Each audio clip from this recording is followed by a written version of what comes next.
Bonjour à tous, on me fait signe qu'on est en ligne. Je suis ravi de vous retrouver aujourd'hui par beau temps pour cette 12e masterclass organisée dans le cadre du Startup Programme MITSIR. Je reçois aujourd'hui deux intervenants de très grande qualité, sur le thème dont on va parler aujourd'hui, qui est le thème du réseau, et puis de très grande qualité humaine. Je suis vraiment ravi de vous recevoir, Lia et Faisal. Je reviendrai sur l'histoire de nos rencontres respectives tout à l'heure.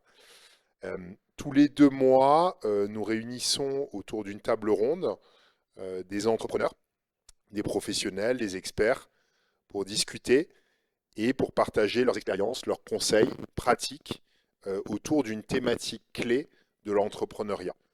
Que ce soit pour créer, que ce soit pour développer, que ce soit pour accélérer ou pour restructurer. Jusqu'ici, nous avons organisé 11 masterclass portant sur des sujets très variés, certains d'entre eux généraux, certains d'entre eux plus techniques. On a abordé le sujet de la digitalisation des PME et des outils digitaux qui permettent d'accélérer, de gérer la croissance d'une PME et de l'accélérer. Nous avons abordé le sujet de l'entrepreneuriat impact. Nous avons abordé le sujet des ressources humaines et notamment de la culture d'entreprise comme outil pour fidéliser les talents, ou encore de la notoriété de marque comme enjeu central pour le développement des PME. Un certain nombre d'autres sujets, la distribution sur le marché local, sur l'export, l'agribusiness, l'entrepreneuriat féminin. Vous pouvez retrouver toutes ces masterclass sur la chaîne YouTube de Miracab. C'est vraiment une mine d'informations. J'y reviens moi-même assez régulièrement quand j'ai une question sur le comment de mettre en place un réseau de distribution ou à qui m'adresser pour certifier une usine ou aller à l'export. C'est vraiment une mine d'informations précieuses. Je vous encourage à aller la consulter. On l'utilise beaucoup également pour les entrepreneurs que nous accompagnons et pour l'équipe en interne. Merci à tous les auditeurs qui nous rejoignent en ligne. Je crois que vous êtes déjà quelques dizaines. On est vraiment ravis de cet intérêt pour le thème d'aujourd'hui. On compte d'ailleurs sur les questions, sur le chat, qui alimenteront la deuxième partie de la discussion.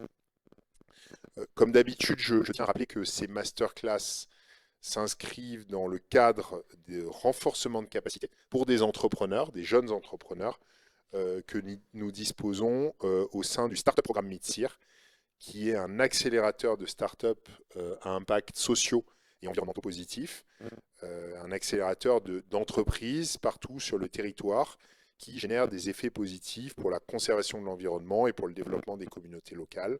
C'est un programme qui est mis en œuvre par Miracab depuis 2 ans et financé par l'Agence des États-Unis pour le développement international, USAID. Le thème qui nous réunit aujourd'hui aurait pu finalement être le premier thème que nous abordions dans le cadre d'une de ces masterclass, parce que c'est un thème absolument clé de l'entrepreneuriat qui est développé dans quantité d'ouvrages par et pour les entrepreneurs, sur lesquels tout le monde a quelque chose à dire. Et j'ai choisi pour aborder ce thème du réseau. Qu'est-ce qu'un réseau? Comment le développer? Comment l'entretenir? Pourquoi? J'ai choisi de m'appuyer sur deux entrepreneurs de réseau, deux entrepreneurs à des stades différents de leur aventure entrepreneuriale, deux entrepreneurs qui sont dans des géographies également différentes et qui apporteront des perspectives, je pense, différentes et extrêmement complémentaires, avec quand même beaucoup de messages communs. J'ai été frappé par les messages communs durant la présentation. Donc j'ai le plaisir d'accueillir aujourd'hui Lilia Ranjam-Fiman, qui est la fondatrice de Ivana, qui est une entreprise dans l'immobilier à Madagascar, qui est également la présidente de JPM, le réseau du jeune patronat malgache depuis 3 ans, et que je suis ravi d'avoir assise aujourd'hui dans les locaux de Miracab. Tu venais de me le dire, c'est la première fois que tu viens dans les locaux de Miracab. La première fois qu'on s'est rencontrés, c'était également dans les locaux de Miracab, mais c'était il y a 8 ans. Je crois que tu venais de rentrer à Madagascar. Je venais moi-même de rentrer à Madagascar. Et je te le disais lors de la préparation, tu es une des premières entrepreneurs que j'ai rencontrées il y a 8 ans et une de celles qui m'ont donné envie de construire avec Miracap une plateforme d'accompagnement, de financement et de mise en réseau d'entrepreneurs pour contribuer à notre échelle au développement de- d'un fondamental pour le développement du pays, qui est évidemment l'entrepreneuriat. Alors Faisal Shraibi nous parle depuis le Maroc. Euh, la déco a changé au Maroc d'ailleurs, si j'en crois le fond d'écran derrière toi. Faisal est le CEO de Isuri Capital. Il a une longue carrière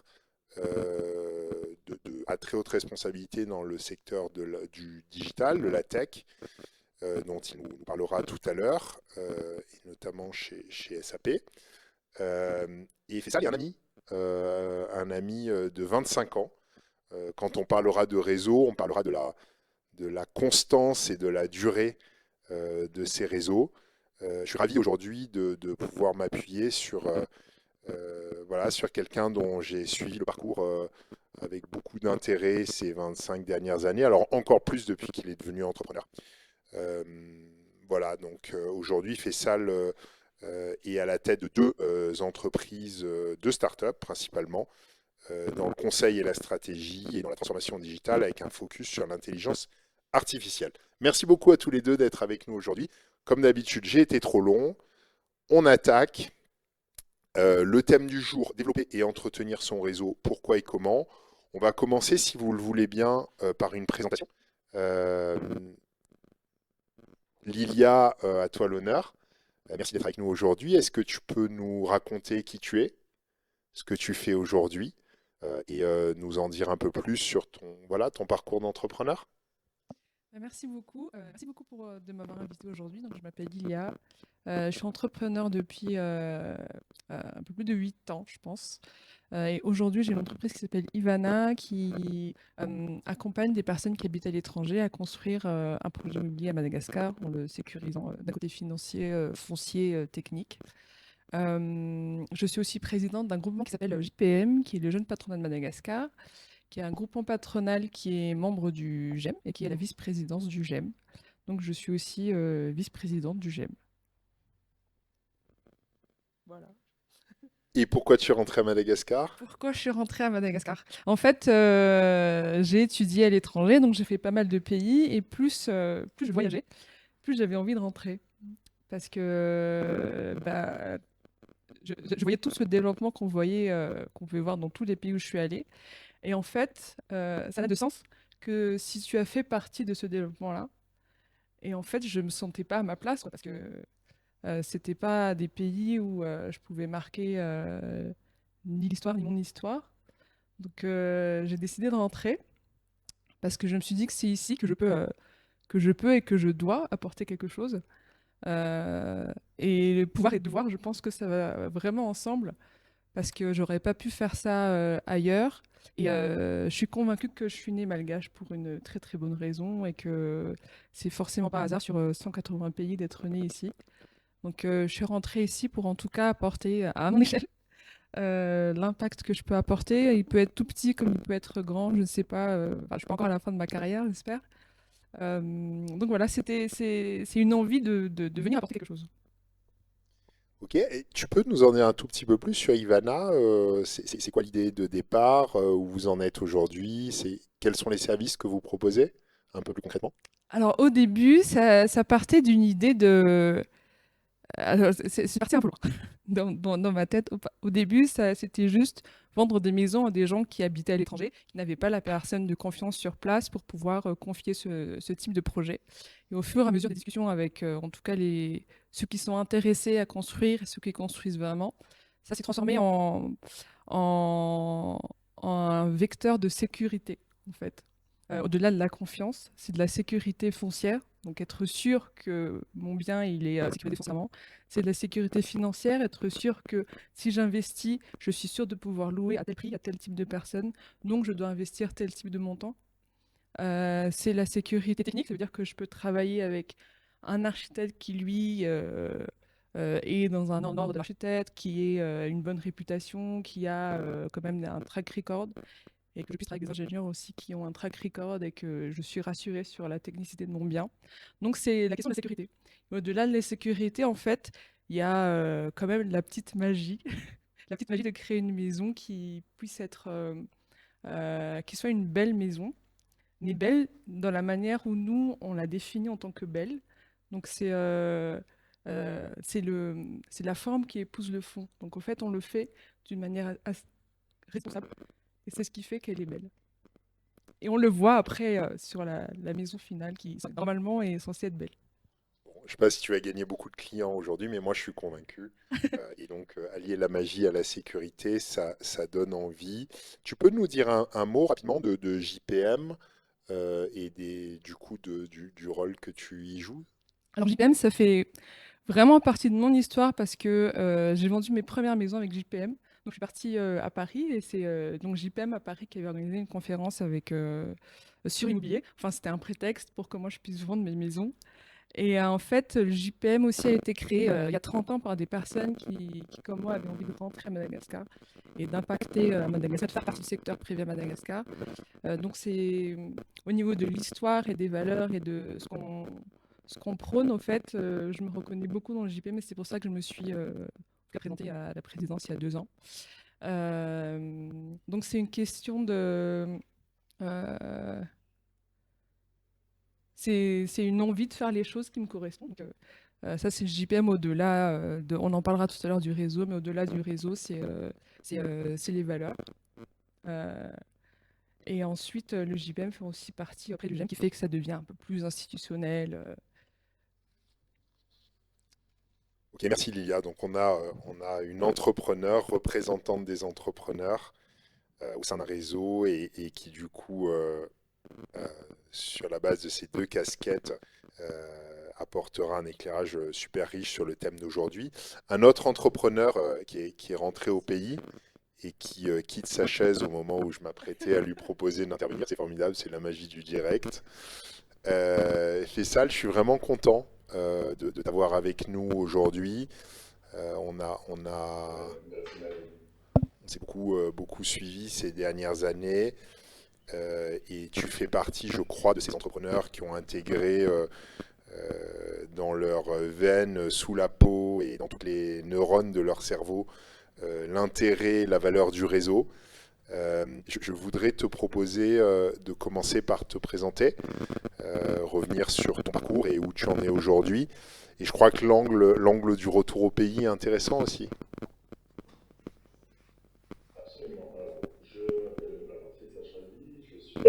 Je suis basé à Casablanca, au Maroc, effectivement, comme tu l'as mentionné, Manu. Avant ça, j'ai eu un parcours un peu international sur 4 continents, entre l'Europe, l'Afrique, l'Asie et les US. J'ai fait la majeure partie de ma carrière au niveau CARP, en particulier chez SAP, avant de me relancer dans l'aventure entrepreneuriale il y a à peu près un peu moins de 2 ans, où on a créé différentes... J'ai un invité à côté. On voit.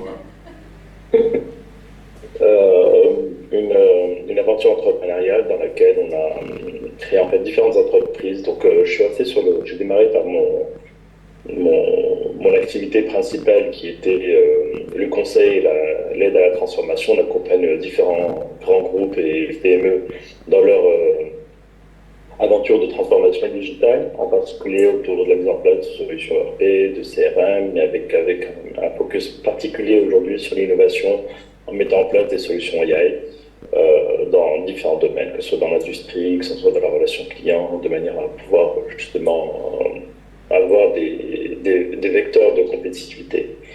Et puis, ma deuxième grande entreprise est dans le monde de la tech toujours. Et c'est une startup qui s'appelle Neosys et elle qui a fait un focus autour de l'EdTech. Notamment, en fait, on construit une solution d'apprentissage inclusif qui se base encore une fois sur l'AI pour proposer en fait des cursus d'apprentissage personnalisés pour les personnes en fonction de leurs traits cognitifs et de leurs traits psychopathologiques, de manière justement à se à augmenter le taux d'apprentissage et d'assimilation au sein de l'éducation. En fait, notre constat, c'est de dire que aujourd'hui, la majeure partie des élèves dans une classe, même classique en physique, sont en situation d'échec, y compris ceux qu'on pense réussir, bien réussir, hein, parce qu'une personne, si on prend en lisant sa système de notation qui a même un cadre 16 sur 20, il faut se dire que c'est à peu près 25% de l'apprentissage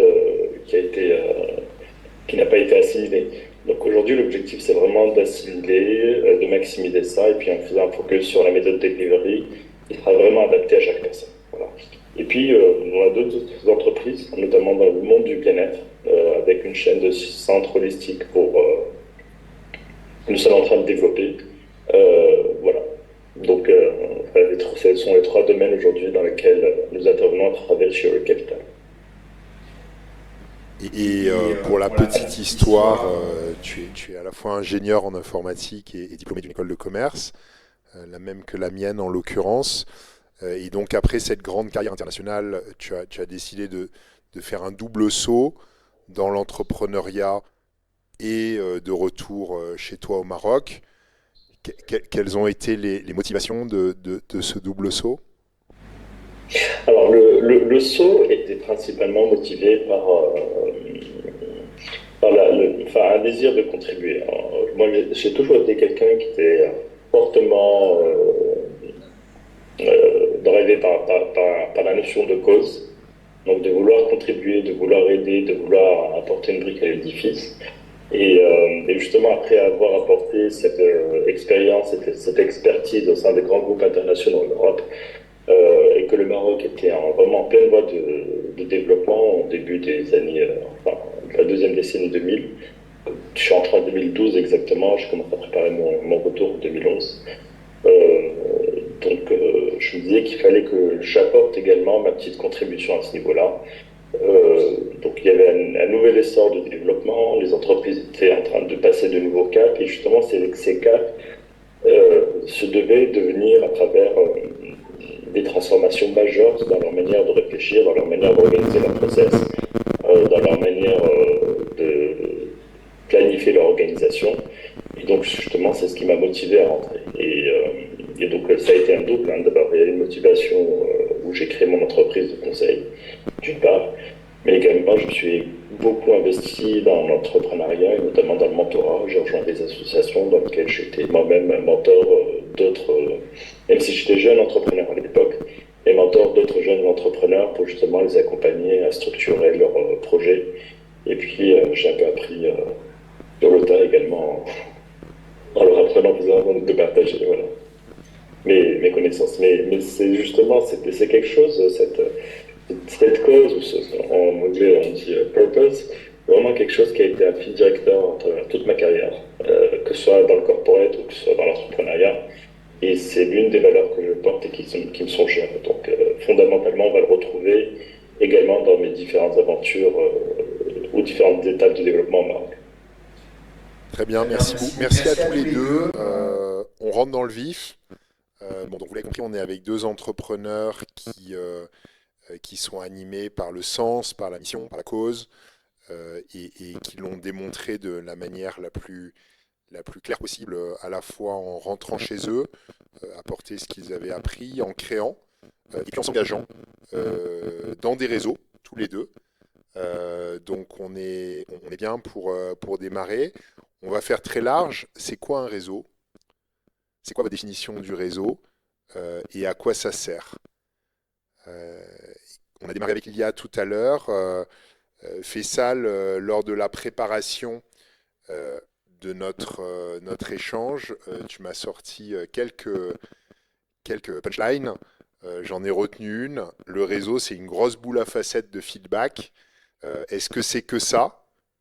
Voilà, c'est quoi un réseau? Est-ce que tu peux nous introduire le sujet et à quoi ça sert? En fait, le réseau, c'est une grosse boule à facettes de feedback. Parce qu'au final, en fait, le réseau va permettre de comprendre et de constituer une perception que l'on a de nos actions, mais également de voir quelle est la portée de nos actions. C'est pas uniquement un feedback unitif, c'est aussi un feedback qui permet en fait de s'auto-évaluer en voyant si les actions que nous réalisons, que ce soit d'un point de vue personnel, social, business, associatif, ont finalement l'impact que l'on souhaiterait avoir. Quelque part, on est un peu tous leaders de petites communautés qui gravitent autour de nous, directement ou pas directement, c'est pas forcément des personnes qu'on contrôle, mais ce sont des cercles d'influence que l'on a. Et j'aime bien voir justement le réseau comme étant en fait en fait, c'était un groupement, une constellation de petits, de sous-réseaux. Comme je disais, on en a plusieurs. On en a d'un point de vue professionnel.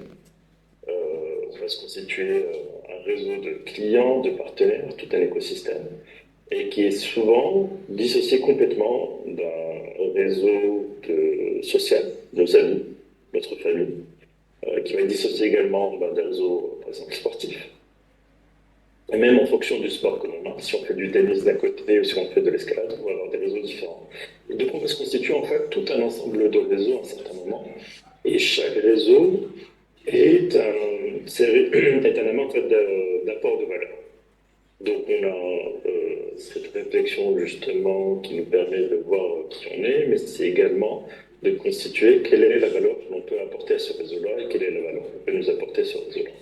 Alors on se constitue un petit peu le réseau de manière large, on ne sait pas finalement où la porte-valeur se retrouvera, mais au fur et à mesure on est capable d'élaguer et puis finalement de constituer le réseau corps qui va nous permettre justement que l'on doit maintenir, que l'on doit faire vivre et qui finalement nous permet de l'élargir à nouveau.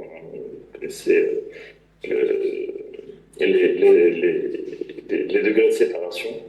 Chaque personne va nous introduire en fait à d'autres personnes jusqu'à finalement constituer, jusqu'à faire des boucles et finalement se retrouver que chaque personne a 2-3 degrés de séparation, en tout cas dans notre environnement immédiat.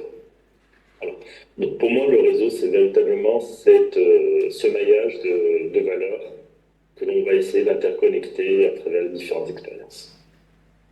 Alors, on commence presque philosophiquement et de manière assez provocatrice. Je vais me demander si les gens vont en avoir pour leur argent là, parce que moi, je pense qu'une partie des gens qui viennent, ils veulent savoir comment ils vont augmenter leur chiffre d'affaires avec leur réseau, les entrepreneurs.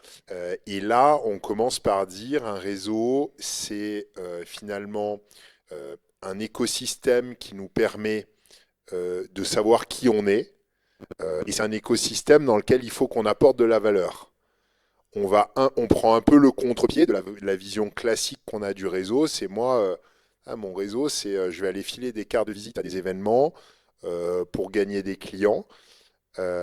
Lilia, est-ce que tu as une vision différente du réseau, la même?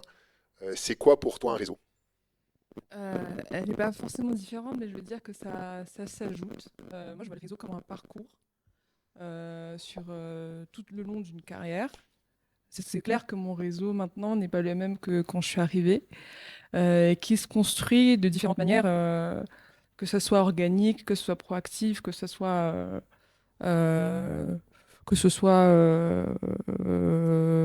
voilà, enfin, qu'on le veuille ou non, on va finir par avoir un réseau. Et là où je rejoins ce que Faisal il dit, c'est que le réseau qu'on va se construire est mené par, comme tu dis, la personne qu'on est. Ça va être les personnes qu'on attire, les personnes qu'on veut attirer vers nous aussi. Voilà, la personne centrale, ça reste nous et la valeur qu'on apporte. Donc je suis complètement d'accord avec ça. Ok, donc un réseau, c'est plus compliqué que ce qu'on imaginait. Euh, à quoi ressemble aujourd'hui, je suis désolé, je te coupe l'herbe sous le pied en citant les punchlines de notre préparation, mais elles sont tellement nombreuses que j'ai adoré. Quand on a préparé, tu me disais, quand j'étais chez SAP, mon réseau, c'était les C-level, c'est-à-dire en fait des dirigeants d'entreprise, des cadres exécutifs.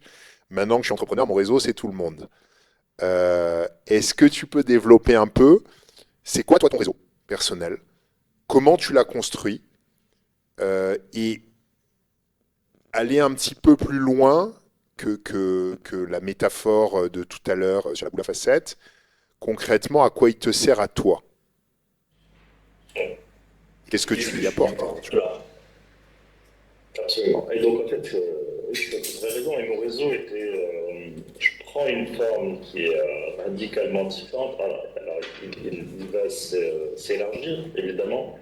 Pas forcément s'amenuiser ou faire fi du passé. Mais lorsque j'étais dans des fonctions exécutives dans une corporate, ben, mon premier réseau, c'était d'abord les personnes avec qui je travaillais. J'avais d'abord un réseau de clients que j'essaie de constituer. Étant sur le C-level, ben, j'allais d'abord contacter d'autres C-level, faire connaissance. Et ensuite, au fur et à mesure, on faisait une introduction dans l'entreprise. J'allais faire connaissance avec d'autres personnes qui étaient impliquées de près ou de loin dans les initiatives qu'on allait conduire avec elles. Et puis on multipliait ça avec, à travers chaque prospect, chaque client. Puis j'avais aussi un réseau de partenaires de la même manière. On commençait par du C-level et puis par les personnes qui allaient être impliquées dans notre initiative.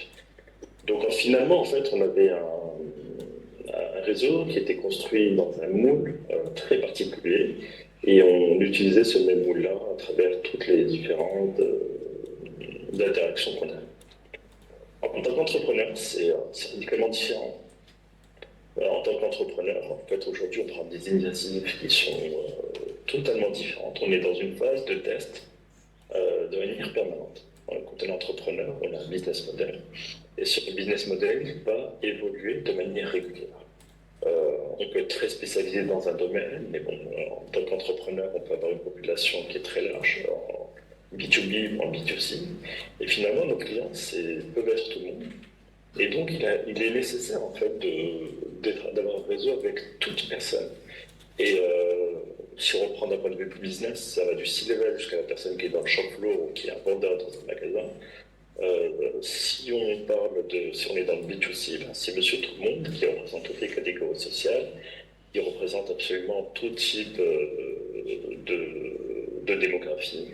Et la raison pour laquelle c'est qu'on a justement besoin de comprendre qui sont ces personnes-là, quelles sont leurs manières de réfléchir, quelles sont leurs attentes, et puis finalement, comment est-ce qu'on peut leur apporter de la valeur, d'une part. D'autre part, pour un entrepreneur, l'opportunité se crée à travers le réseau. Et on ne sait absolument jamais d'où vient cette opportunité. Et on ne faut pas forcément négliger, se dire que si on prend les termes techniques dans l'entrepreneuriat, nos ICP, donc notre Ideal Customer Profile, bien nos ECP, nos Early Customer Profile, sont ceux qui vont nous apporter notre premier business.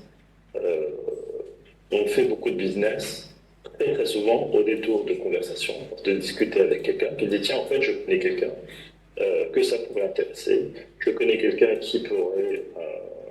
On en parlait, ça nous arrivait la fois quand on parlait. Quand je te parlais de Léo aussi, c'est que je te parlais de levée de fonds, tu m'as cité justement un contact qui pourrait potentiellement. Et donc c'est à travers de conversations totalement anodines que l'opportunité peut se créer. Et cette création peut se faire à n'importe quel endroit, même avec des personnes qui sont totalement en dehors du champ de notre go-to-market ou des personnes qui seraient potentiellement nos clients potentiels. Donc aujourd'hui, notre réseau doit se construire parce que les partenariats peuvent se faire justement avec tout type de personnes. Et je te donnerai un exemple peut-être un peu plus tard dans la discussion. Notre clientèle peut se faire, nos aides, et donc justement, il faut multiplier les contacts, il faut multiplier les réseaux. Et il ne faut pas se fixer en fait un objectif particulier. Je vois beaucoup d'entrepreneurs qui disent bon ben je vais faire comme focus principal, je vais aller faire connaissance avec toutes les personnes qui sont capables de m'apporter du financement. Je vais rencontrer des banquiers, je vais rencontrer des financiers, je vais rencontrer des personnes qui sont dans des organisations d'accompagnement à l'entrepreneuriat ou dans des incubateurs. Et finalement, c'est peut-être l'ami d'un ami qui connaît quelqu'un qui pourrait introduire la même personne. Donc, le réseau, c'est vraiment toutes les personnes, parce qu'on ne sait pas d'où vient cet apport de valeur. Donc le réseau, il est partout et le point commun à tous ces maillages, c'est finalement, je crois que ça va être le fil rouge de notre discussion, mais le point commun à tous ces maillages, c'est nous, et le rôle et la façon dont on est vu dans ce réseau. On y reviendra tout à l'heure sur finalement la place que nous, on occupe dans un réseau, la valeur que nous, on y apporte, l'éventuelle image qu'on a au sein de ce réseau, qui sont des éléments clés. Je voudrais quand même poser finalement la même question à Lilia en étant le plus concret possible, parce que je pense que ça intéresse aussi les gens beaucoup. Toi, aujourd'hui, ton réseau, malgache ou international d'ailleurs, comment tu l'as construit euh, et concrètement, comment tu l'actives ou comment il t'active, comment tu l'utilises ou comment il t'utilise. Ouais. Alors concrètement, comme j'ai dit tout à l'heure, c'était soit de manière très organique, soit de manière vraiment très proactive. Donc organiquement, quand je suis arrivée, en fait, j'ai rejoint les communautés qui me parlaient. Donc j'avais envie de faire du tennis, j'ai rejoint un club de tennis. J'ai découvert un réseau qui s'appelle le CJD, que je pense que tu connais, qui est le Centre des jeunes dirigeants, qui m'a beaucoup parlé sur, qui était vraiment avec moi sur les valeurs et la notion de progrès, etc. Donc j'ai intégré le CJD. J'ai ensuite intégré le JPM, tout ça de manière complètement organique parce que c'est des choses qui m'intéressaient très clairement. Je savais que j'allais rencontrer des personnes sur lesquelles, du coup, comme ça, il y avait un intérêt qui était commun, il y avait des échanges qui pouvaient se faire. Donc je peux, de manière genuine, je sais pas c'est quoi le mot en français, tisser des vraies relations avec les gens. Parce qu'on a un socle commun qui est, je sais pas, le sport, les valeurs, enfin tout ce que tu veux. Et ce qui est intéressant à Mada, c'est que toutes ces communautés-là sont un peu interdépendantes. Donc ça veut dire que tu rencontres à peu près les mêmes personnes dans toutes les communautés. Et, et ça, c'est intéressant parce que du coup, le fait de rencontrer les gens plusieurs fois à différents endroits, ça crée encore plus d'occasions de parler, de créer un vrai lien en fait avec les personnes. Et je pense que le bon réseau, en fait, je pense qui t'amène à réussir, c'est pas de réseauter en soi, c'est le réseau que toi tu as et les relations que tu as avec ces personnes-là, qui sont normalement des relations de confiance. Parce que si je vais pas travailler avec toi si on n'a pas une vraie relation sincère et de confiance, quoi. Bah non, pas forcément. Il y a des gens qui, c'est vrai qu'un sou est un sou, mais il y a des gens qui veulent s'épargner peut-être certains autres soucis pour des questions d'argent. Et j'ai essayé, et je pense que c'est une vraie, c'est une vérité qu'on apprend qu'en trébuchant, que quand on travaille avec les mauvaises personnes, on perd beaucoup de choses. Et l'autre manière qui est proactive, et je pense qu'il est indispensable à tout le monde, c'est de s'insérer dans l'écosystème de son métier. Donc moi, il y a mon métier de l'immobilier, etc. Donc c'est presque un b.a.-ba de devoir aller vers les gens avec qui tu es censé travailler. Donc moi, c'est des architectes, des notaires, des agents immobiliers, des designers, etc. Parce que d'un côté, ça va t'aider à avancer dans ton métier. Et aussi, ça te crédibilise en fait dans ton métier. Ça veut dire que si quelqu'un veut connaître ta réputation dans ce que tu fais, il va forcément demander à quelqu'un qui est en lien avec ce que tu fais, pour savoir si cette personne-là est crédible ou pas. Et le rôle que tu joues en fait dans cet écosystème est important. Est-ce que tu es la personne dans l'écosystème qui est tout le temps en mode demandeur, ou est-ce que tu es en mode tu apportes la valeur aux autres? Et un jour, ça va forcément devenir une opportunité parce que les gens ont adoré la valeur que tu as apportée et ont trouvé un intérêt à être avec toi. L'autre manière proactive, c'était que j'avais aussi repéré des personnes qui m'intéressaient. Ça peut être des gens que je vois dans le journal et que je tombe sur eux sur LinkedIn. Ça peut être des gens dont on m'a parlé. Je me dis, c'est quelqu'un de super intéressant, il faut absolument que je lui parle. Et ça m'a beaucoup aidé aussi. C'est un peu du cold, je sais pas, c'est du cold DM, du cold DM, du cold emailing. Où, après, j'avais toujours un petit point d'ancrage quand même. Quelqu'un m'a parlé de toi, etc., etc., ou j'ai vu dans un article que j'ai vu ce que tu fais, je trouve que, enfin, il y a toujours un lien qu'il faut créer au début pour que la personne s'intéresse un peu à toi. Je veux dire que quand tu envoies un message sur LinkedIn à quelqu'un que tu connais absolument pas, en lui disant bonjour monsieur, est-ce que vous pouvez m'aider à faire mon projet, la probabilité d'avoir une réponse, elle est faible. Elle est nulle. Alors, j'encourage les nombreuses personnes qui envoient des messages de ce type sur LinkedIn à arrêter et à se dire qu'une entrée en relation, ça se soigne et que c'est pas bonjour monsieur ou bonjour madame, est-ce que vous pouvez m'aider s'il vous plaît. Ça marche pas. Est-ce qu'on peut se mettre d'accord là-dessus? Ouais, c'est delete. 100%. Cool. 100%. Ça ne fonctionnera absolument pas. Bien mettre en spam, tu sais. Et du coup, l'alternative, c'est quoi concrètement si on veut quand même rentrer en relation avec la personne? Bah, je pense qu'il faut faire ses devoirs. Il faut savoir quel est le lien qu'on peut créer avec la personne. Est-ce que c'est quelqu'un qu'on a en commun, c'est un métier, c'est une passion, je sais pas. Excellent, merci beaucoup. Est-ce que concrètement, tu peux illustrer alors, j'entends hein, ce que vous dites et je suis en partie d'accord que finalement, le réseau, c'est du très très long terme, c'est de la valeur partagée, c'est aussi une forme d'épanouissement personnel, en partie désintéressé et que ça reviendra un jour. J'entends, c'est formidable, que ça va se construire. Maintenant, moi, je suis un peu entre les deux. Je me suis lancé dans l'entrepreneuriat il y a une quinzaine d'années avec une vision, j'assume un peu utilitaire quand même du réseau, euh, avec certaines, tu faisais la différence, Lilia, entre l'approche organique, dont je comprends que c'est une approche un peu naturelle finalement, le prolongement de soi-même, et l'approche un peu plus euh, mécanique et méthodique d'aller construire du réseau parce qu'en fait, il en faut. C'est-à-dire que euh, il y a quelques entrepreneurs qui n'ont pas besoin de réseau. Quand Jeff Bezos a créé Amazon euh, tout seul dans son garage, encore que on pourrait contester la légende. Voilà. En fait, et je crois que le garage est un peu la métaphore de l'absence de réseau, qui d'ailleurs est contrebalancé par un autre réseau qui est l'énorme réseau digital, qui est par définition le réseau sur lequel on apporte une valeur à un réseau extraordinairement large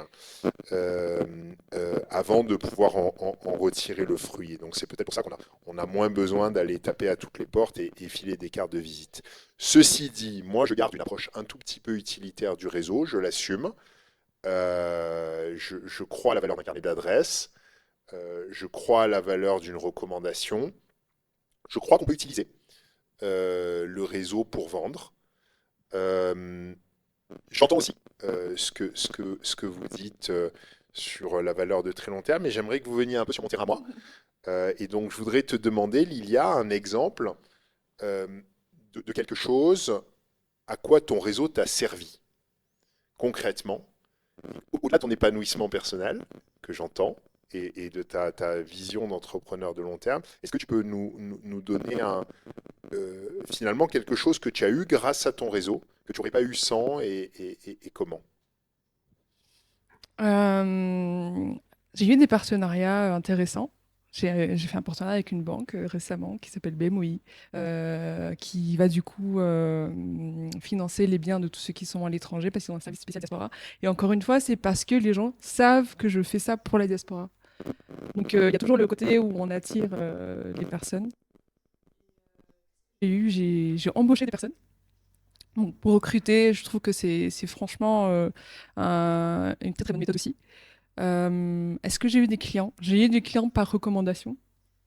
Parce que parce que maintenant que tu es dans un écosystème, les gens savent qui tu es, donc ils te recommandent. Qu'est-ce que j'ai eu? J'ai eu des dossiers bancaires qui sont passés. Des choses assez concrètes comme ça.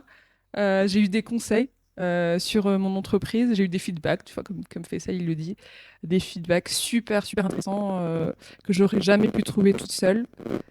Voilà, c'est surtout enfin, travailler avec des gens, donc recruter, euh, avoir des conseils, avoir des clients quelquefois. Mais moi, c'est parce que c'est mon métier, mais je pense que dans d'autres métiers qui sont dans du B2B, dans du conseil, je pense que là, effectivement, c'est incontournable de faire du networking pour avoir des clients. Et pour faire des maisons, il faut parler à vachement de personnes pour avoir des clients pour ça, quoi. Et toi, Faisal, de ton côté, si on sort de cette vision voilà, finalement de très long terme, ultra qualitative. Euh, enfin, si on s'en écarte 2 minutes, concrètement, est-ce qu'il y a des choses concrètes que tu as réussi à gagner ou à résoudre grâce à ton réseau que tu n'aurais pas réussi sans? Mais absolument. Mais en fait, la vision long terme, en fait, elle se décline en plusieurs phases. Elle est sur du court terme, du long terme et du moyen terme. Et justement, en fait, il y a plusieurs actions qu'on mène et qui vont avoir des impacts différents. J'ai eu plusieurs cas dans lesquels mon réseau, direct et indirect, m'a permis en fait d'avoir du business. Hein. J'en prends l'exemple. Il y a une dizaine de jours, j'étais à une assemblée de propriétaires. On habite en fait dans une espèce de résidence. Et on avait en fait notre assemblée annuelle dans laquelle les résultats étaient présentés, les dépenses, les budgets, etc. Et les prises de décision par rapport à la maintenance. Et puis en fait, en fin de séance, on se retrouve entre quelques voisins en train de discuter, et notamment avec beaucoup de voisins que je ne connaissais pas forcément, c'est une instance qui est assez intégrante. Et puis, l'une des personnes avec qui discutait, bon, qu'est-ce que tu fais, etc. C'est une personne qui d'ailleurs est dans le foncier, dans l'immobilier, qui a une grosse structure, et puis qui me demande ce que je faisais. Je lui dis, ouais, je suis dans la transformation digitale, notamment de solutions SAP. Ah tiens, en fait, on a mis en place SAP, on a quelques problèmes. Est-ce que tu peux venir nous aider? Et puis voilà, donc du coup, ça me fait un prospect. Euh, à partir d'un contexte qui n'a absolument aucun rapport. Simplement, j'étais en train de discuter avec des amis qui étaient voisins. Lui également connaissait une personne, et de là est venu un prospect direct, potentiellement, qui va en plus avoir de fortes chances de se concrétiser, étant donné que du fait que l'on soit voisin, il y a un capital confiance qui se crée directement. J'ai eu d'autres cas de figure, effectivement, où le réseau m'a aidé à résoudre des problèmes. D'ailleurs, et pas que dans le business. J'ai eu un cas de figure où, il y a quelques années, chez ma belle-sœur qui est tombée très très malade et qui devait être hospitalisée d'urgence en France. Elle n'avait pas de visa. Mon réseau m'a permis d'avoir un visa un jour férié. Donc du coup, en fait, le réseau sert à avoir des opportunités ou à résoudre des problèmes de manière très régulière. Et justement, en fait, ça va se faire de manière très naturelle à partir du moment où on perçoit qu'on est une personne qui apporte de la valeur également, versus une personne qui est là simplement à demander. Donc il faut justement cette approche de donnant-donnant. Et naturellement, le réseau se met en marche pour aider, parce qu'on a justement, comme je disais, c'est une boule à facettes de feedback. Si le feedback il est de personne, il est positif, et c'est un feedback d'une personne de confiance, c'est une personne qui est crédible dans son domaine d'expertise, dans son domaine social, mais c'est une personne en laquelle je peux avoir confiance, et c'est une personne en laquelle je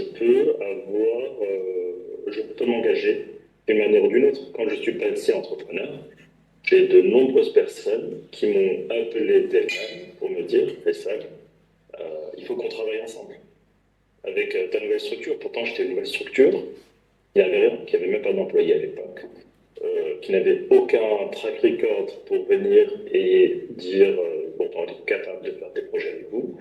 Mais du fait que j'avais justement ce capital, confiance, j'avais ce track record, des personnes me connaissaient à travers mes fonctions passées, ce réseau-là, qui était un réseau de clients, m'a contacté de manière naturelle pour me dire il faut qu'on continue notre collaboration, même si tu as une nouvelle casquette.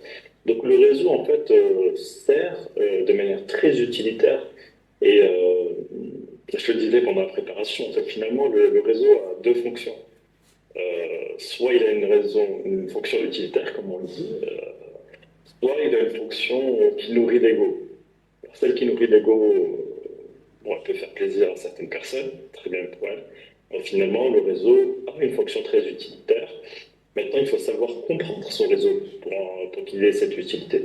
Si on ne comprend pas son réseau, si on ne comprend pas sa dynamique, si on ne comprend pas quelles sont ses attentes, quels sont les apports qu'on peut avoir pour justement qu'il puisse y avoir un jour un feedback, là on en a besoin,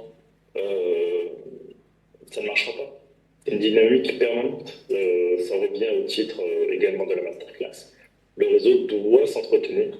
Et c'est cet entretien justement de manière régulière qui fait que il y a ce retour également de manière régulière. Plus on va le nourrir, plus on va créer les opportunités de manière régulière qui vont faire que notre business va s'améliorer, va prospérer au fur et à mesure. Et on fera grandir, on fera des niveaux différents au fur et à mesure que l'on grandit.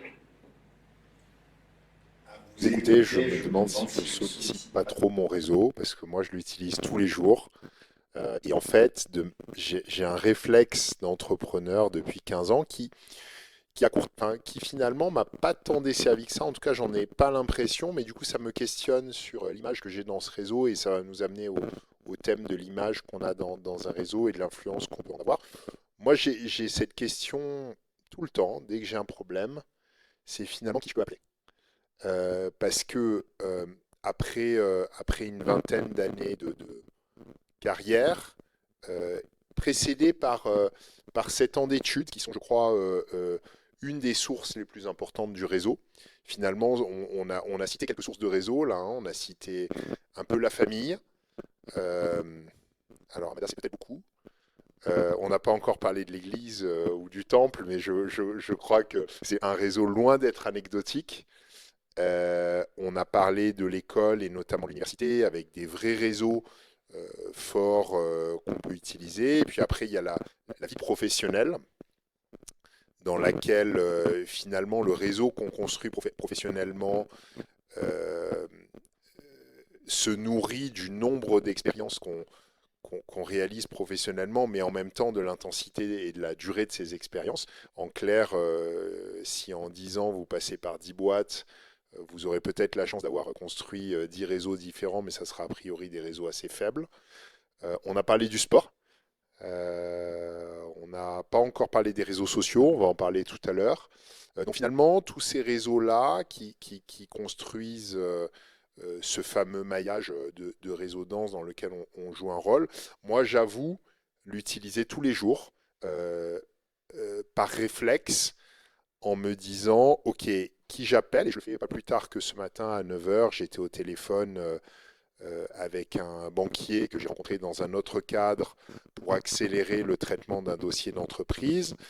Et je lui parlais avec ma double étiquette de Emmanuel Kotsoyanis qui a rencontré ce banquier dans un autre cadre et de Emmanuel Kotsoyanis, dirigeant d'un fonds d'investissement, en lui demandant finalement, avec un lien de confiance préétabli, de faire son job, ni plus ni moins, et d'être du coup de trouver un intérêt à le faire.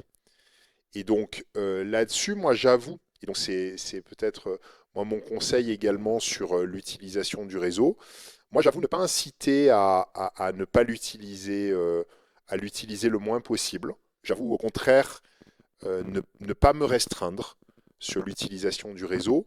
En revanche, j'avoue le faire avec cette obsession permanente de me dire euh, être de manière équilibrée en position de donner autant que de recevoir, systématiquement. Donc ça veut dire donner beaucoup. Ça veut dire répondre et être disponible quand quelqu'un du réseau nous appelle pour faire quelque chose qui correspond encore une fois à ce que je sais faire. Et puis, évidemment, appeler les gens ou activer les gens sur des thèmes qui sont réellement les leurs, de telle sorte qu'on ne demande pas à un banquier de nous résoudre un problème de mathématiques qui va lui prendre beaucoup de temps ou un problème de philosophie qui lui prendra beaucoup de temps, mais finalement juste de faire son boulot dans un cadre de confiance. Moi, franchement, je pense que je fais ça 10 fois par jour. Peut-être que c'est trop, du coup, ça me questionne sur l'image que j'ai au sein de ce réseau, et ça va me faire le lien vers euh, le thème suivant. Ce que je comprends finalement, c'est que l'importance dans un réseau, c'est comment vous y êtes perçu. Est-ce que c'est une question que tu te poses, Lilia? Comment tu es perçu dans ton réseau? Est-ce que c'est quelque chose que tu travailles? Ouais, c'est une question que je me pose et surtout au début, on se la pose beaucoup quand on n'a aucun track record au début et qu'il faut être hyper patient parce qu'il faut construire ses crédibilités professionnelles. Et elle a beaucoup changé au fil du temps, c'est pour ça que je parle beaucoup du parcours. Et c'est clair qu'aujourd'hui, quand je dis quand je me présente à quelqu'un en étant président du JPM, ça parle plus que j'ai fondé une boîte qui s'appelle Ivana, en fonction de la personne qui est en face de moi. Et c'est une question que je me pose énormément. On avait parlé en séance de briefing de comment on te perçoit. Et je t'avais dit qu'à un moment donné, on percevait comme la femme de quelqu'un qui du coup, est très célèbre. D'ailleurs, je sais pas s'il nous regarde. Il y en a qui sont perçus en tant que fils d'eux, fille d'eux. Des fois aussi, je suis fille d'eux. Ou belle-fille d'eux, d'ailleurs. Et d'ailleurs, quand on me voit, et quand on voit mon nom, Radjia Findman, quand je vais dans des événements et que la personne ne me connaît pas, elle en déduit toujours que je suis la sœur de mon mari. Tellement le nom, en fait, résonne chez les gens. Et la question se pose de créer sa propre identité, ce pourquoi on te connaît. Ça a été compliqué au début et je pense que la réponse, tu me l'as donnée, c'est qu'il faut aller aux bonnes réunions. Il faut y aller en étant soi.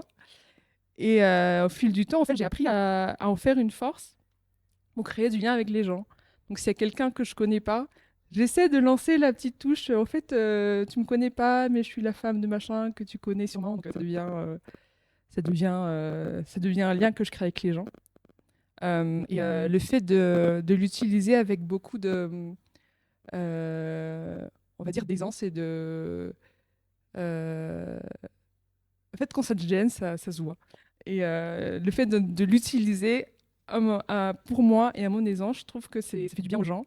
Et j'ai compris au fait que les gens à Madagascar, en tout cas sur Tana, ils veulent absolument te mettre sur leur map quelque part. D'où tu viens par rapport à tout ce que je connais, où est-ce que tu t'insères dans tout ça. Et c'est les questions comme tu es la fille d'eux ou la femme d'eux, en fait, c'est pas du tout négatif, c'est juste que les gens veulent savoir dans quel contexte il faut que je te parle, quoi. C'est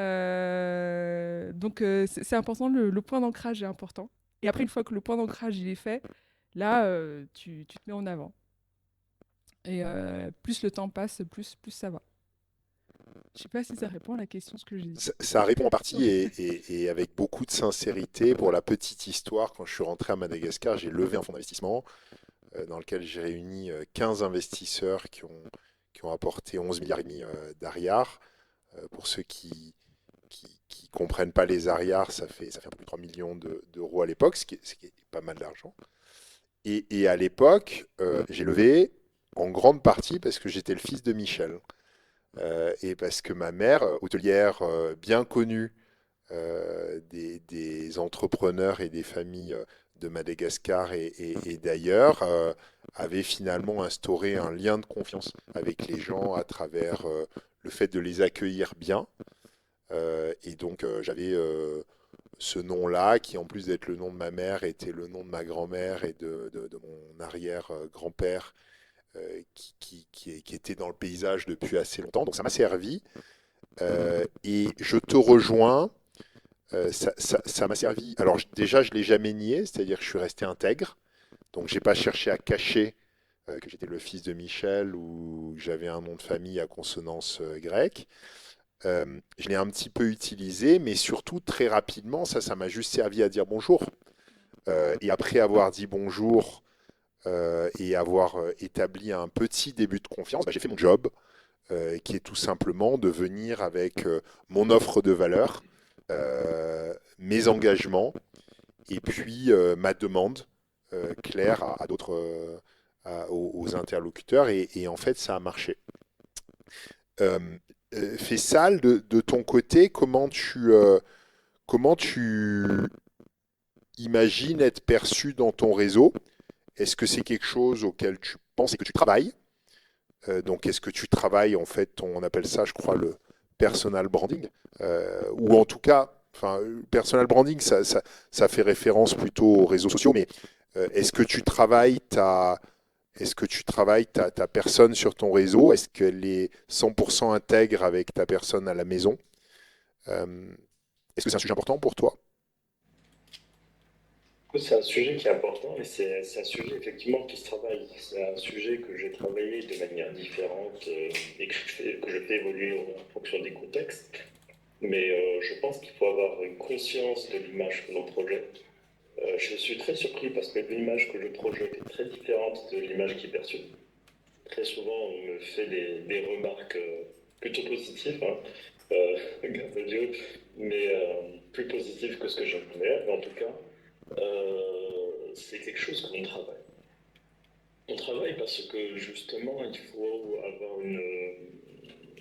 l'image, en fait, elle agit sur elle a deux phases.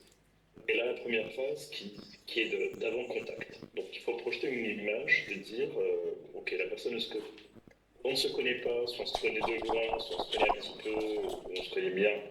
Euh, Quelle est la perception générale qu'a la personne de soi? Donc là, on approche de la personne du réseau pour discuter. Donc, et là, on se présente. On se présente fille 2, fils 2, mais également, hein, quand tu as postulé pour ton premier job à Mali, le fait de dire que tu étais diplômé d'EDAC, ça donne une première image. C'est quelqu'un qui sort de l'EDAC, on sait ce que c'est typiquement quelqu'un qui sort de l'EDAC. Et ensuite arrive la deuxième phase de l'image. La deuxième phase de l'image, c'est à partir du moment où on engage la conversation. Ok, très bien. Le fait d'être diplômé de telle école ouvre la porte à un premier rendez-vous, mais une fois qu'on est en train d'échanger, il y a une deuxième crédibilité à faire, parce que sinon, au bout de 2 minutes, c'est plié et c'est fini. Donc à partir de là, il faut qu'il y ait une consistance par rapport en fait, à l'image qu'on a construite, qu'on a projetée, de démontrer qu'elle est argumentée, qu'il y a tous les fondements qui sont derrière, et de savoir la maintenir, voire l'améliorer, de la préciser. Et donc justement, c'est quelque chose qui doit se travailler, et donc il faut avoir une stratégie de dire qui je suis, quelle est la manière dont je parle, de quelle manière est-ce que je présente les choses, quelles sont mes valeurs, et comment est-ce que je transmets ces valeurs-là. Quand j'arrivais en tant que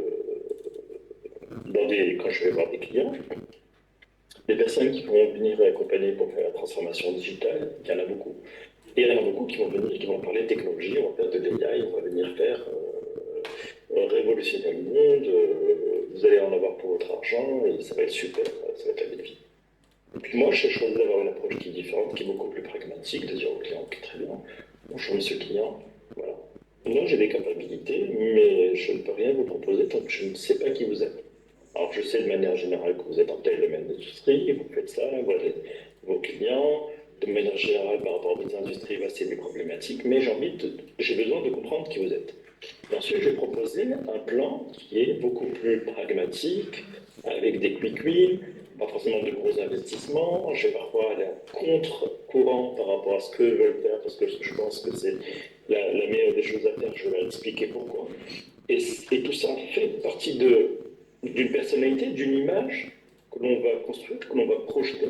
Et ça va devenir en fait quelque part notre signature. Et cette image-là, en fonction des différents contextes, elle va être différente. Donc en fait, finalement, on ne construit pas une seule image, on va construire plusieurs images et on va en fait exécuter cette personnification de l'image dans les différents rendez-vous, dans les différents échanges et les différentes interactions sociales que l'on a avec les gens en fonction du contexte. Et ces images-là, c'est pas quelque chose qu'on improvise, c'est quelque chose qui se travaille. Parce que si on ne sait pas qui on veut être, on va simplement se disperser. Donc c'est quelque chose qui est primordial. Il faut être conscient que le personal branding, c'est quelque chose qui est tendance, parce que comme on le fait de manière abstraite, à travers des podcasts, des blog posts, à travers des vidéos, c'est beaucoup plus difficile parce qu'on n'a pas ce feedback direct, on a à travers des commentaires. Les commentaires, c'est un peu plus compliqué parce que tout le monde peut soit dire de super choses, soit de mauvaises choses. Parfois. Il y a même cet aspect zonal de simplement dire un petit commentaire sympa pour faire bien. D'ailleurs, ça rejoint l'image sociale. Le fait simplement de commenter sur les réseaux sociaux, c'est aussi une manière ça fait partie du personal branding. En tout cas, ça fait partie justement, tous ces aspects-là font que notre image se construit et il faut être conscient qu'il y a justement ces deux phases d'image. Cette phase d'image et contact, et il y a cette image post-contact. Et les deux doivent être travaillés, articulés. D'ailleurs, c'est bien de l'articuler, de le mettre sur papier, et puis finalement, de se dire, pour projeter cette image-là, qu'est-ce que je dois faire? Quelles sont les compétences que je dois développer? Quels sont les messages que je dois passer? Et de quelle manière est-ce que je le fais? Ok, c'est clair, merci. Et finalement, ce qu'on peut retenir là, c'est qu'on a tous une étiquette. On peut pas c'est difficile de s'en départir. En revanche, un objectif pourrait être de faire converger cette étiquette avec notre identité réelle.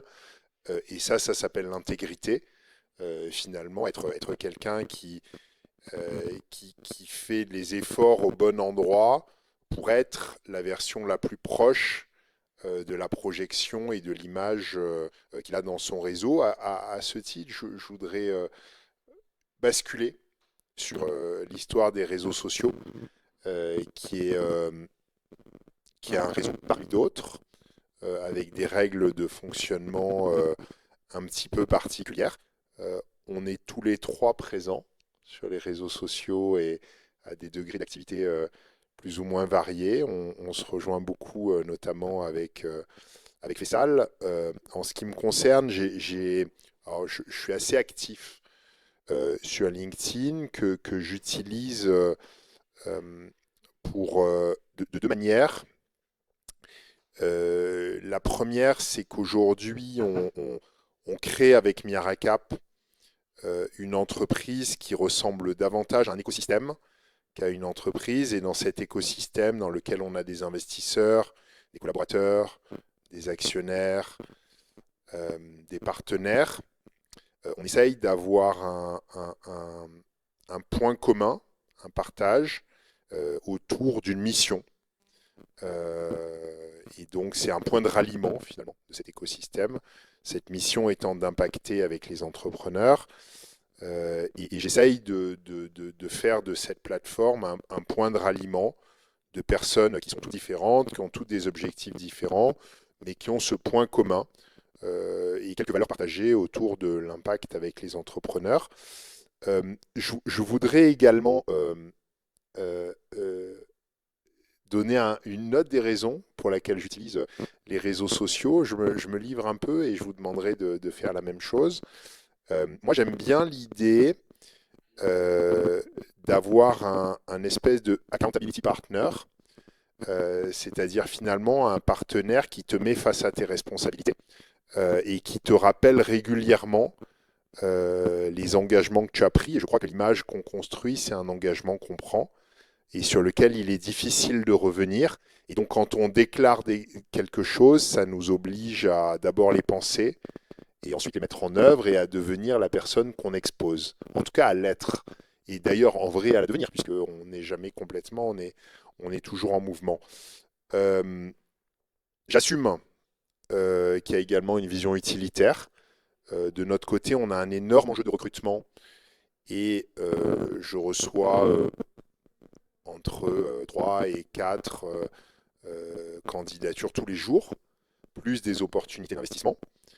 80-90% d'entre elles sont mauvaises et vont directement à la poubelle, notamment ceux qui ne font que demander quelque chose sans avoir fait leur devoir et de se demander à qui ils parlent et qu'est-ce qu'ils apportent en échange.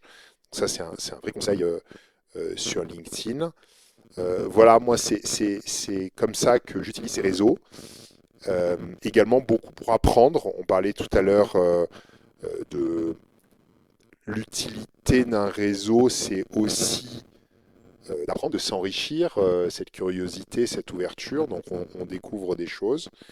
Euh, voilà à quoi j'utilise les réseaux sociaux de mon côté. Euh, et vous, c'est quoi votre vécu? C'est quoi votre façon de faire? Comment vous les utilisez? Ouais, il y a toujours la question du personal branding, bien sûr. Euh, c'est comment, déjà, la première chose, c'est comment est-ce que les gens vont parler de nous quand on n'est pas là. Et essayer de, je vais pas dire maîtriser, mais de leur donner des clés de discussion à propos de nous, qui on est. L'autre chose, c'est de se crédibiliser via une expertise qu'on peut donner sur les réseaux sociaux. C'est attirer aussi d'autres personnes, comme tu dis, recruter, attirer des personnes qui pourraient eux aussi s'intéresser à nous via ce que nous, on veut véhiculer en termes de valeurs, etc. Après, la question de l'accountability, c'est une question que je me suis vraiment réellement posée. Et ça te pousse en fait à être très réaliste sur ce que tu veux communiquer. Et être avec parcimonie, utiliser le fake it till you make it, quoi. La personne que tu veux devenir, est-ce qu'elle est effectivement en raccord avec les moyens que toi tu as, tes valeurs que tu as Euh, je réfléchis beaucoup avant de poster quelque chose. Et je suis vraiment d'accord avec toi quand on dit que la réputation peut être détruite en 2 secondes, quoi. Tu peux mettre des années à la bâtir et en 2 secondes, c'est fini. Donc ça te pousse aussi à être une bonne personne en dehors des réseaux sociaux, que ce soit dans ta boîte, que ce soit avec tes clients, que ce soit parce qu'après les mots vont vite. Et peut-être la dernière chose, je sais pas si ça rejoint la suite, c'est que ça n'a de sens d'exister dans le monde virtuel que si ça rejoint après le monde réel. Que quand tu vas aller voir les gens dans les réseaux d'affaires, dans les trucs de networking, que tu sois cette personne qu'ils connaissent en ligne et que ça soit du coup l'occasion de créer de la vraie relation que tu n'as pas pu créer en ligne, quoi. Euh, voilà.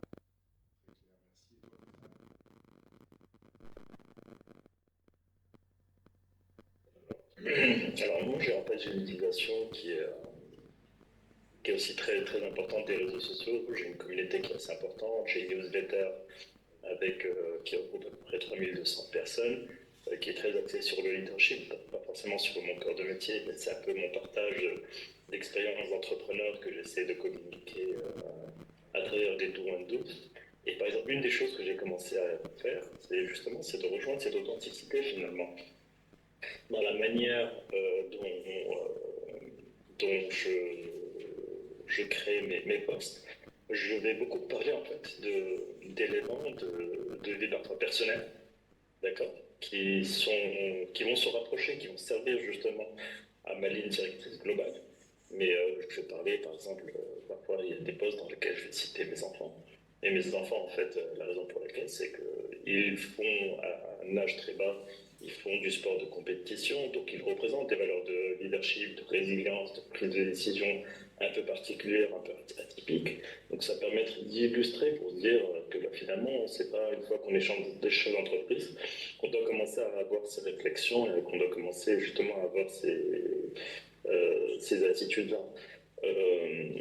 Et donc, justement, il faut savoir se créer une ligne directrice qui va permettre justement de projeter l'image que l'on souhaite avoir. On rejoint toujours le personal branding et se construire en fait une ligne éditoriale, la réfléchir à ses valeurs et pouvoir les transmettre. Il faut savoir être authentique. En fait, les personnes qui lisent, qui suivent les réseaux sociaux, il faut qu'elles puissent retrouver exactement la même personne quand elles vous rencontrent. Donc il ne faut pas simplement, on a en plus très souvent enjolivé les réseaux sociaux, donc on avait tendance à ne poster que les choses qui sont très positives ou en fait à justement les rendre un petit peu aseptisées pour que ça donne une image parfaite des choses. Je pense qu'il faut, au contraire, il faut savoir être vulnérable, il faut savoir parler des choses qui ne fonctionnent pas. Et justement, parce que c'est autant d'ailleurs d'apprentissage pour soi-même, quand on les met sur le papier, qu'on est capable, qu'on est prêt à les partager avec les autres, mais également pour les autres, pour qui ça peut servir de leçon. J'ai été récemment avec une expérience que j'ai vécue cet été. On avait lancé, en fait, on avait fait de la reprise sur une chaîne, sur une plage privée, et où ça a parfaitement fonctionné, hein, financièrement, on avait de très beaux partenariats, etc. Mais en fait, j'avais un partenaire passif qui a commencé à devenir actif. Je pense que tu as peut-être lu l'histoire Manu. Et finalement, mon speaker m'a dit qu'en fait, il fallait arrêter. Et donc, je pense qu'il faut savoir justement créer cette ligne directrice et savoir la partager de manière régulière. Ok, merci beaucoup. On a un bon moment entre nous. Je propose qu'on ouvre à certaines questions qui ont été formulées en ligne.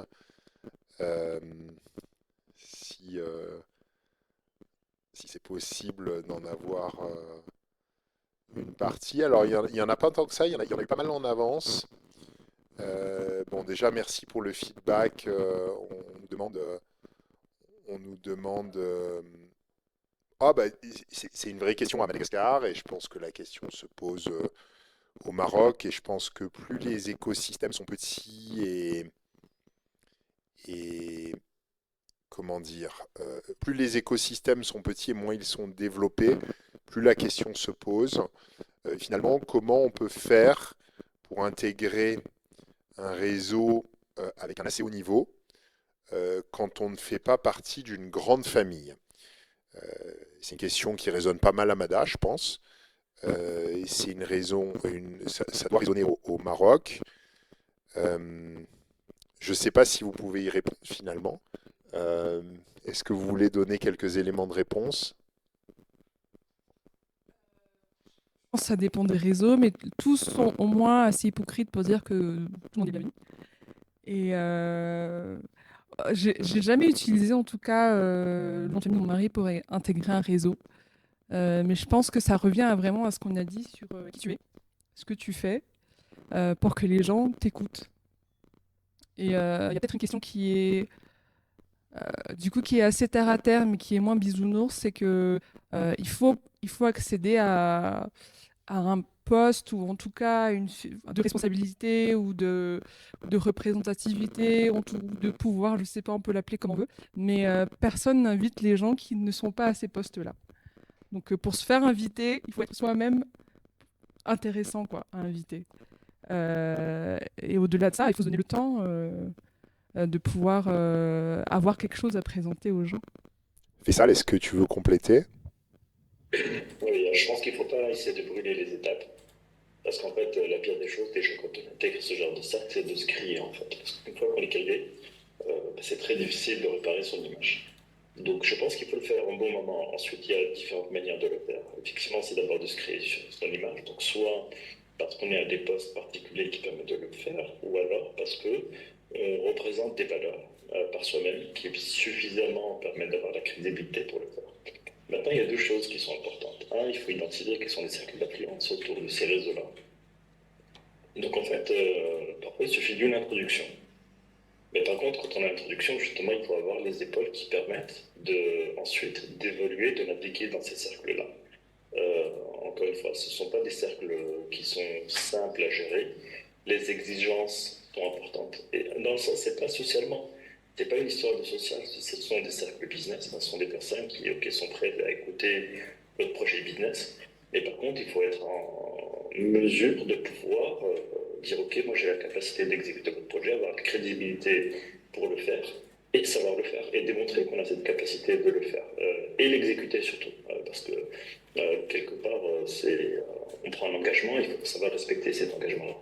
Donc c'est identifier ces cercles d'influence, pouvoir jouer dessus, et là encore c'est cette crédibilité qui va permettre de dire ok, je convainc telle personne de m'introduire à ce cercle-là, et ensuite de pouvoir d'avoir des épaules pour pouvoir s'y maintenir et y rester. Le deuxième aspect, donc les cercles effectivement historiquement étaient difficiles d'accès si on n'avait pas un certain nom, si on n'était pas à une certaine position. Aujourd'hui c'est ouvert à tout le monde. Par contre, encore une fois, il faut c'est un peu très méritocratique, et donc il faut savoir justement montrer qu'on mérite d'y être. Ça ne veut pas dire qu'ils sont forcément bons ou mauvais, mais c'est simplement qu'ils ont leurs règles et qu'il faut savoir justement jouer avec ces règles-là. Le deuxième aspect, c'est de créer suffisamment de valeur, comme disait Dylan, pour qu'on juge intéressant d'y être invité. Et ça peut être, encore une fois, pour rejoindre le thème précédent, faire de la création de contenu autour d'un sujet particulier qui touche à ce cercle-là. Pour montrer que justement, on a de la crédibilité autour de ce cercle-là, on cherche à intégrer un cercle autour des investisseurs, générer du contenu crédible et se créer une communauté autour de l'investissement pour qu'on soit une personne reconnue autour de l'investissement. Qui est très clair. Un premier événement, un deuxième événement, et là on aura l'occasion de côtoyer ces personnes-là et d'y être entendu. Avant de prendre la deuxième question, moi je vais prendre une métaphore sportive. Je pense que il y a des rampes dans l'accès au réseau, mais il y a très peu de raccourcis. Et si vous faites, alors je ne suis pas un skater, mais si vous voulez faire des grandes figures, il vous faut une belle rampe, et à un moment il faut prendre le risque de prendre cette rampe avec la capacité finalement d'atterrir à peu près correctement au moment où vous avez fait la figure. Et ça, en fait, c'est quand même un peu d'expérience. C'est-à-dire de ne pas se lancer dans des rampes et dans des figures sur lesquelles l'expérience et le track record est insuffisant. Et puis, sur une autre métaphore sportive, où là, je pense qu'il n'y a pas de raccourci, quand on s'attaque à des parcours, comme Lilia en parlait, finalement, parce que finalement, le réseau, c'est le fruit d'un parcours.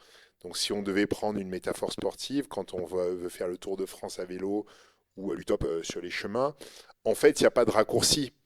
C'est juste qu'il faut prendre la ligne de départ et en baver pendant longtemps, longtemps, longtemps, longtemps, et puis remettre le travail sur l'ouvrage en constance et en permanence. Voilà, je pense que clairement, il n'y a pas de raccourci. C'est-à-dire que la formule magique, elle n'existe pas, mais de temps en temps, il faut aussi savoir prendre la rampe avec un niveau de risque calculé. Manu, encore une fois, c'était ce parcours. Il est stratégique si on choisit des chemins qui doivent être empruntés. Il y a certains chemins qui sont plus simples que d'autres, mais qui peuvent être plus longs. Certains chemins qui peuvent être plus courts, mais qui représentent un peu plus de risques. Il faut, en fonction de son background, de son expérience, de ses traits, choisir le chemin qui correspond le plus et qui peut justement mener au final à la destination qu'on recherche. Et du coup, je prends une question en ligne. Ce ne sont pas les finalités. Je prends une question en ligne. Comment savoir si on est à la hauteur de notre réseau? Question philosophique, Lilia. Je pense qu'il ne faut pas l'être, il faut être en dessous, justement pour que le réseau nous élève un petit peu. Et plus on monte, plus on espère que le réseau monte avec nous. Super, Fessal.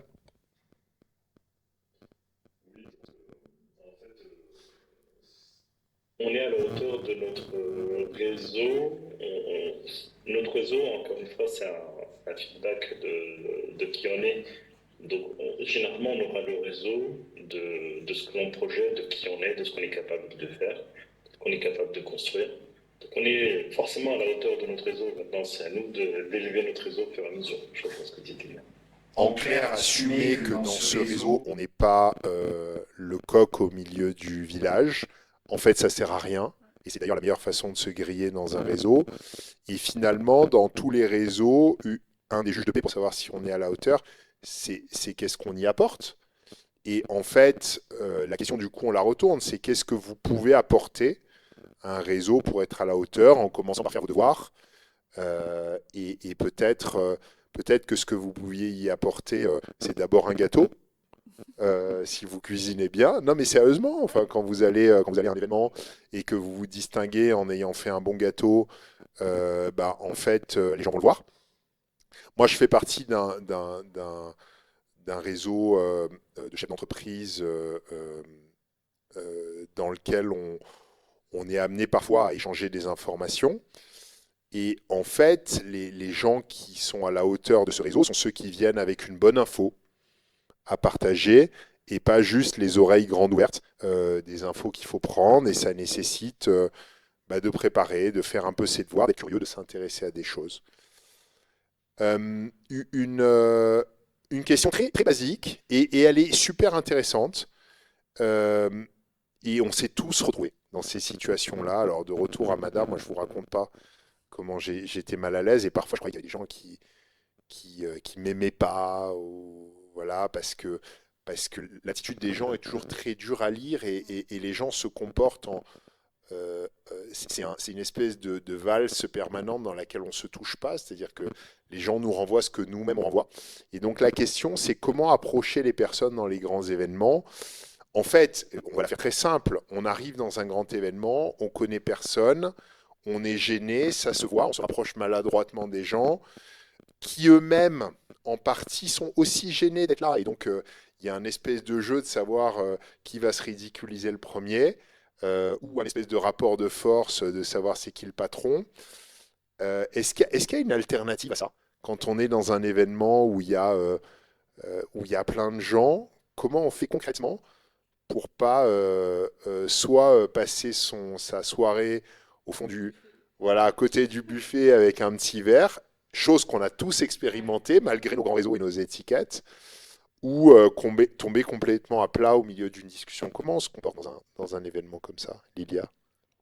Je pense déjà, l'erreur, c'est de considérer ce seul vecteur pour faire du réseau. Parce que du coup, c'est sûr que tu connaîtras jamais personne si tu ne vas qu'à ce genre d'événement.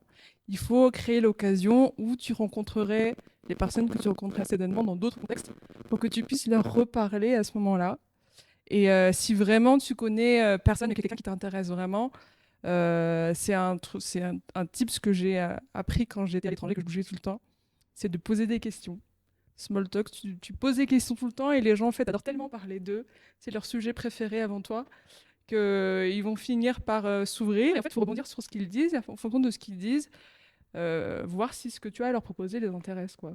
Mais je parierai pas dessus pour faire mon réseau. Faisal. Écoute, je rejoins un peu ce que dit Lydia.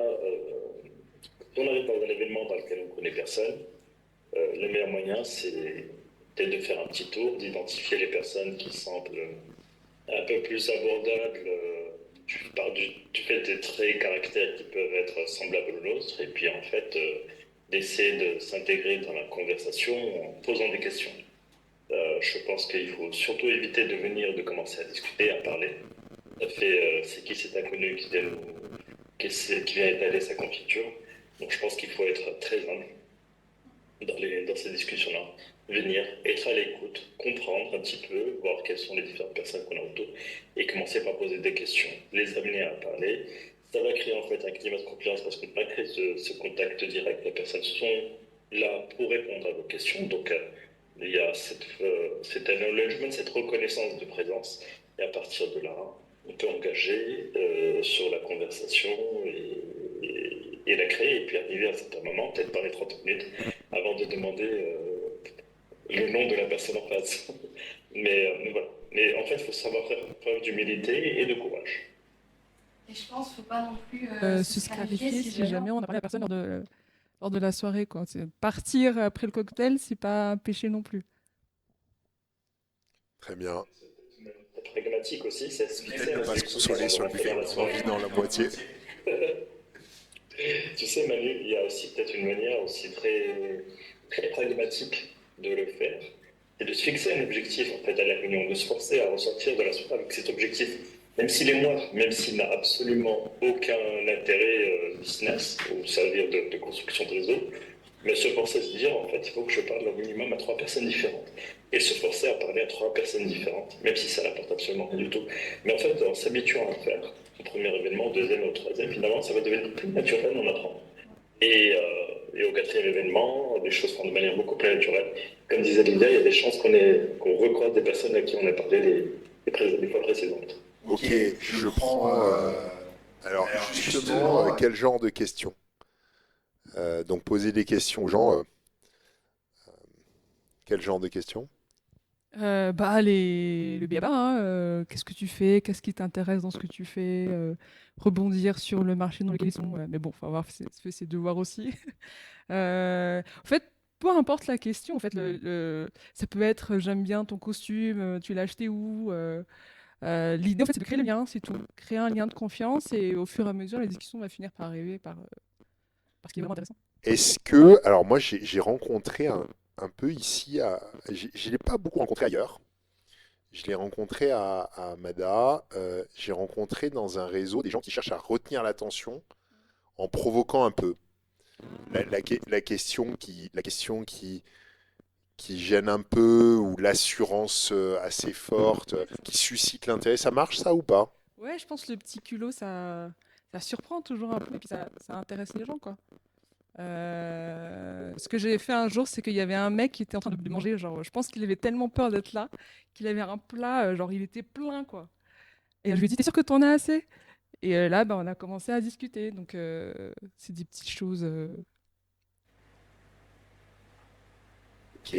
Moi, j'apprécie quand quelqu'un vient me provoquer un petit peu dans un événement, ça ouvre la conversation. Alors, par contre, il faut avoir du répondant derrière, c'est-à-dire que ça peut pas être déjà on peut pas provoquer. Enfin, si on reste dans la provocation, la discussion va s'arrêter assez vite, généralement après la deuxième phrase. Et puis il faut apporter de la valeur derrière. Donc c'est juste une petite accroche. On peut avoir un petit peu de technique. On sort des événements. Je prends une dernière question, peut-être une avant-dernière, s'il y en a une autre qui arrive. Est-ce que c'est mal vu de refuser une demande de la part de votre réseau? Est-ce qu'on peut refuser une demande de la part de son réseau et est-ce que c'est mal vu, Faisal? Bien sûr, on peut refuser une demande du réseau. Maintenant, ce qu'il faut faire, c'est pas simplement dire non. Il faut expliquer en fait pourquoi est-ce qu'on ne peut pas y répondre. Je pense qu'il faut qu'il y ait toujours en fait une bonne intention derrière. Le fait d'entretenir le réseau, ça ne veut pas dire qu'on peut répondre à toutes les sollicitations dans notre réseau.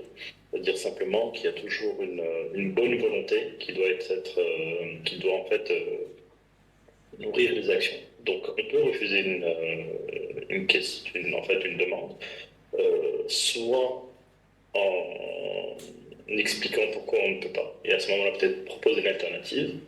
Moi, je ne peux pas le faire, mais peut-être que tu peux t'adresser à telle personne qui peut le faire. Ou que je peux faire, moi, je ne peux pas répondre, je vais transmettre la demande à des personnes de mon réseau qui, elles, peuvent le faire. Ou alors, peut-être parfois, la demande nous semble un peu incongrue, explique à la personne pourquoi la demande ne fait pas de sens, et que peut-être il devrait y avoir un ajustement dans la demande qui ferait beaucoup plus de sens pour elle, et finalement, c'est aussi ça se transforme en conseil, au lieu d'être simplement en fait un refus. Donc je pense que dans les deux sens, il n'y a aucun tabou à dire non. Par contre, il ne faut pas simplement dire que ce soit un non parce qu'on n'a pas le temps, on n'a pas envie. Si on a envie que le réseau perdure, il faut qu'il y ait justement une intention derrière, expliquer pourquoi, pour limiter la frustration. Ok, merci. Avant Avant de de conclure, conclure, je vais vous demander à chacun, en commençant par Lilia, qu'est-ce qu'il ne faut absolument pas faire? Demander tout de suite. Demander tout de suite. Et plus demander tout de suite à tout le monde. Parce que tout le monde sait après. Dire du mal des gens, dans leur dos. Euh, Ouais, voilà. Ne pas faire ce qu'on avait dit qu'on faisait ou ne pas être ce qu'on a dit qu'on était. Merci. Fessal.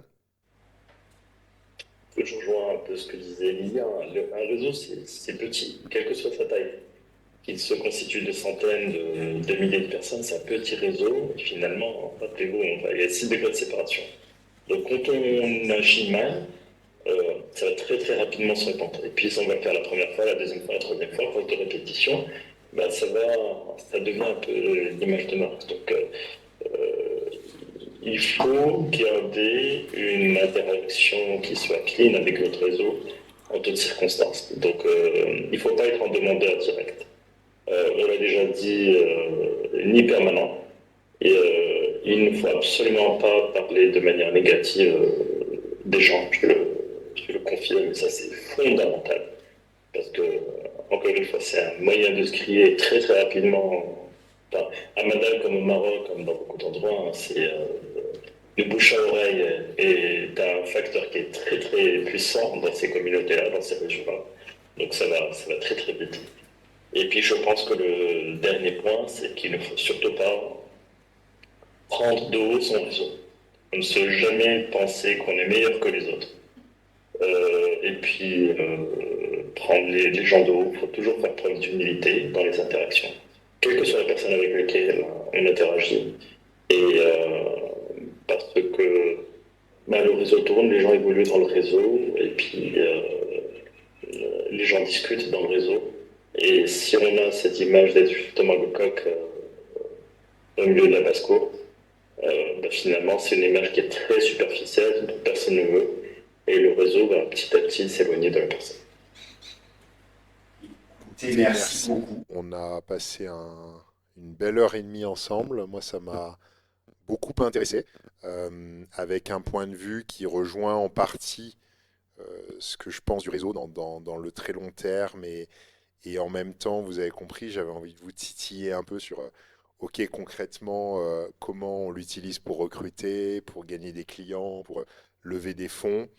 Euh, je crois qu'on a en partie répondu à ces questions légitimes d'entrepreneurs qui se demandent euh, comment le réseau peut être un des outils parmi d'autres. Je pense qu'un des éléments qui s'est dégagé, c'est que le réseau, c'est pas de la vente. C'est pas non plus une agence de recrutement. Ça peut aider à le faire, mais quand on veut vendre, il y a des canaux de vente. Quand on veut recruter, il y a des canaux de recrutement.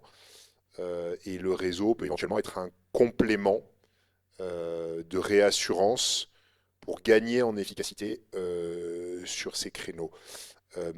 Donc, à ceux qui imaginaient ressortir de cette masterclass avec la réponse à leur question comment je vais vendre plus grâce à mon réseau, je crois que si on devait résumer, on dirait que ça n'est qu'un des territoires de l'entrepreneur.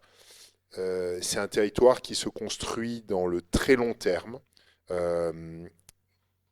dans lequel il faut d'abord penser à la valeur qu'on apporte, avant de penser à la valeur qu'on vient chercher, et dans lequel l'image que l'on a de l'importance et plus impactante si elle résonne avec qui on est pour de vrai.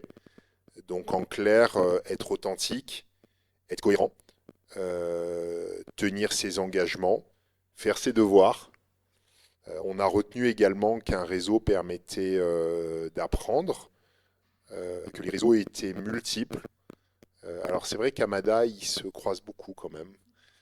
Mais voilà, on peut gagner des clients au tennis, on peut trouver des investisseurs à la plage, on peut pitcher son projet dans un ascenseur de copropriété.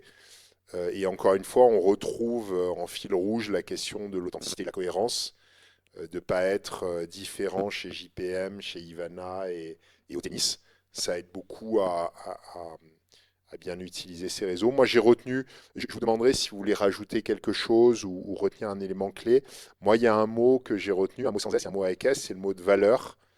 Et j'ai retenu qu'un réseau, c'était d'abord un environnement dans lequel on apportait et on prenait de la valeur, et dans lequel on était authentique et du coup à travers ces valeurs. Voilà, moi c'est ce que j'ai retenu et que j'ai apprécié. Est-ce que vous souhaitez, en mot de conclusion, ajouter quelque chose qu'on n'aurait pas abordé ou sur lequel vous voudriez insister? Bah là, du coup, j'ai prêché pour ma paroisse, qu'on n'est pas censé faire dans le réseau.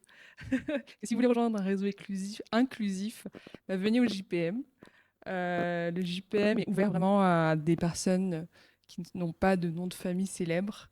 Et notre idée, c'est vraiment de faire en sorte que tous les dirigeants de Madagascar puissent être vecteurs de progrès à Madagascar, parce que ça passe que par nous. Donc, venez nous rejoindre.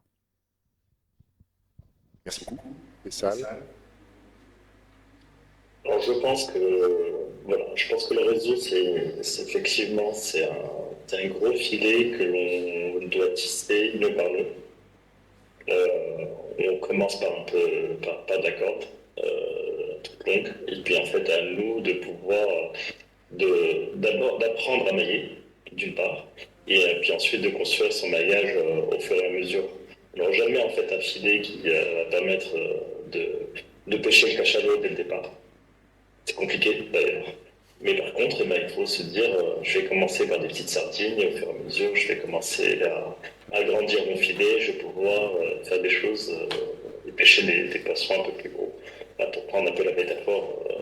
Donc, il faut savoir, d'une part, développer ses compétences. Ce sont des compétences sociales, ce sont des compétences de stratégie, ce sont des compétences de création de valeur, dans le 208 ans, de garder son authenticité et de faire grandir tout ça au fur et à mesure. Et ça devient, et c'est organique et c'est naturel. À un certain moment, le réseau croît de manière exponentielle et on sait mettre en place les fondements. Et on essaie de brûler les étapes et de brûler les raccourcis. On a plutôt tendance à faire kamikaze, brûler les ailes et puis chuter. Par contre, si on prend l'objectif de construire des escaliers qui permettent de monter, même si on redescend à certains moments, les escaliers sont toujours là pour nous permettre de remonter. Bien, on avait commencé sur une punchline, on finit sur une punchline. Donc construisons des escaliers plutôt que des ailes en carton. Merci à tous ceux qui nous ont rejoints en ligne aujourd'hui. J'espère que cette masterclass a été intéressante, utile. Moi, j'ai appris plein de choses et j'ai passé un bon moment. Donc la masterclass sera disponible en replay sur la page Facebook du Startup Programme Mitir.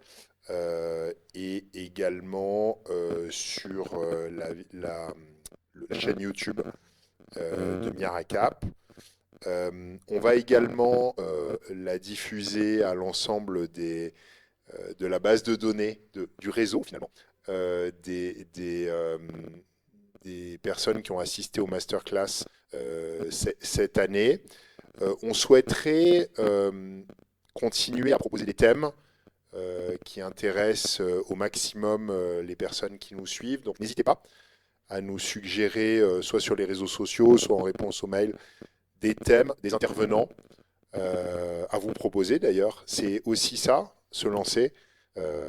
C'est un réseau ici. Je garantis que si quelqu'un nous écrit en nous expliquant pourquoi et sur quoi il pense pouvoir apporter de la valeur à notre réseau, on y répondra avec beaucoup de sérieux et beaucoup de bienveillance. Donc encore une fois, un grand merci. Merci Lilia, merci Faisal. Bonne journée et à la prochaine.